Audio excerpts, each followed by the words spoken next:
Hello guys, I am Sandeep Shadow and welcome to my channel.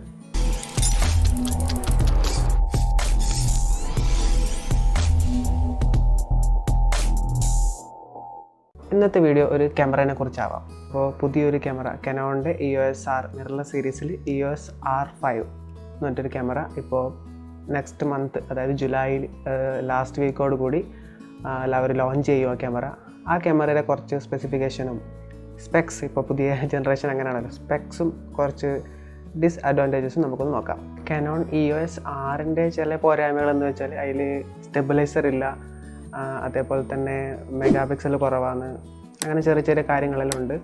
പിന്നെ 4K റെക്കോർഡിങ്ങേ ഉള്ളൂ, 8K recording ഇതില്ല, അങ്ങനെയുള്ള ചെറിയ കാര്യങ്ങളെല്ലാം ഉണ്ട്. അപ്പോൾ അങ്ങനത്തെ ഏതെല്ലാം കാര്യങ്ങൾ ഇത് പരിഹരിച്ചിട്ടുണ്ട് എന്നുള്ള കാര്യം നമുക്കൊന്ന് റിവ്യൂ ചെയ്യാം. Canon R5ൽ പുതിയതായിട്ട് വന്ന Canon R5ൽ 5 ആക്സിസ് ഇൻ ബോഡി സ്റ്റെബിലൈസേഷൻ ആണ് അവർ കൊടുത്തിട്ടുള്ളത്. അതുപോലെ തന്നെ dual pixel image auto focus system ഇതിൽ കൊടുത്തിട്ടുണ്ട്. അതൊരു നല്ലൊരു ഫീച്ചറാണ്. അപ്പോൾ EOSRൽ ആ ഫീച്ചർ ഇല്ല, ഇതിൽ ആ dual pixel image CMOS auto focus നല്ലൊരു ഫീച്ചറാണ്.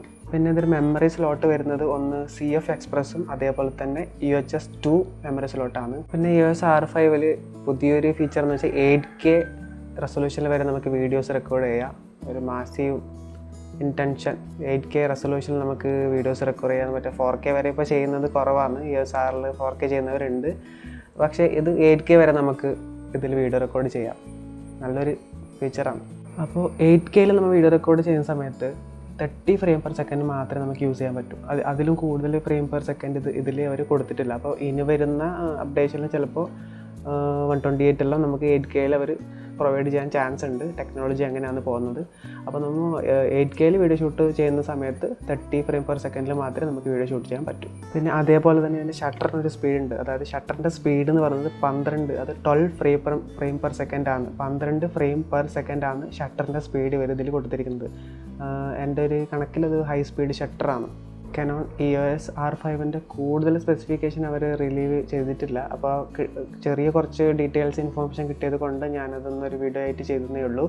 അപ്പോൾ അതേപോലെ തന്നെ ഇത് ജൂൺ അല്ലെങ്കിൽ ജൂലൈ ലാസ്റ്റ് വീക്കിൽ ഇത് ലോഞ്ച് ആവുന്നുള്ളൊരു റൂമറും കൊടുത്തിട്ടുണ്ട്. ജൂലൈ ഏകദേശം ഒരു 12 കൂടി അല്ലെങ്കിൽ 15 കൂടി ഇത് ലോഞ്ച് ആവുന്നുള്ളൊരു ചെറിയ റൂമറും കൂടി ഉണ്ട്.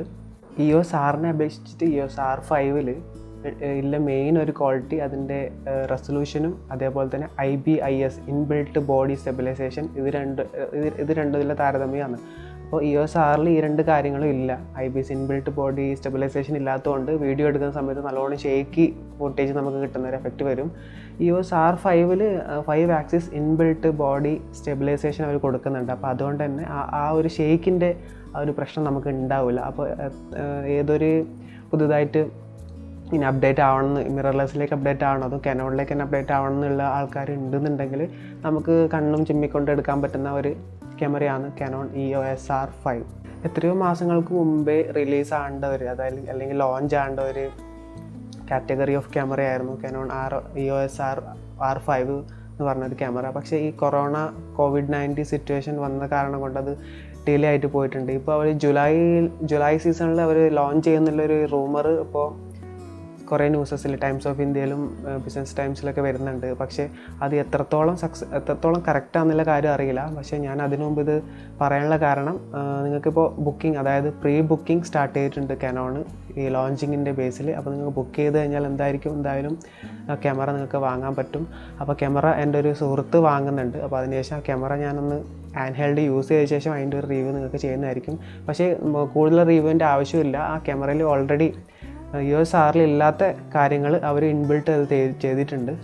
2 കാർഡ് സ്ലോട്ട് അതേപോലെ തന്നെ IPS പോലുള്ള കാര്യങ്ങൾ അപ്ഡേറ്റ് ആയിട്ട് ചെയ്തിട്ടുണ്ട്. അപ്പോൾ നമുക്ക് കൂടുതലായിട്ട് അതിനെക്കുറിച്ച് ചിന്തിക്കേണ്ട ആവശ്യമില്ല. ഫുട്ടേജ് ഷേക്കി ഉള്ളത് കൊണ്ട് EOSRൽ എടുക്കുമ്പോഴുള്ള പ്രോബ്ലം EOSR5ൽ അവർ ക്ലിയർ ചെയ്തിട്ടുണ്ട്. അപ്പോൾ നമുക്ക് ആ രീതിക്കുള്ള ഒരു പെർഫോമൻസ് ആ ക്യാമറ നമുക്ക് പ്രതീക്ഷിക്കാം. R5ൻ്റെ സ്പെസിഫിക്കേഷനും അതേപോലെ കാര്യങ്ങളൊക്കെ നമുക്ക് വെബിൽ നമുക്ക് കിട്ടുന്നുണ്ട് സെർച്ച് ചെയ്യുമ്പോൾ. പക്ഷേ അതിൽ അവർ പറയുന്നത് 45 മെഗാ പിക്സലിൻ്റെ ഒരു ലാർജ് CMOS സെൻസറാണെന്നാണ് അവർ പറയുന്നത്. അപ്പോൾ അതിൻ്റെ ചെറിയ റൂമർ ഇപ്പോൾ നടന്നുകൊണ്ടുണ്ട്. അപ്പോൾ ലോഞ്ചിങ് ദിവസം നമുക്ക് മനസ്സിലാവും.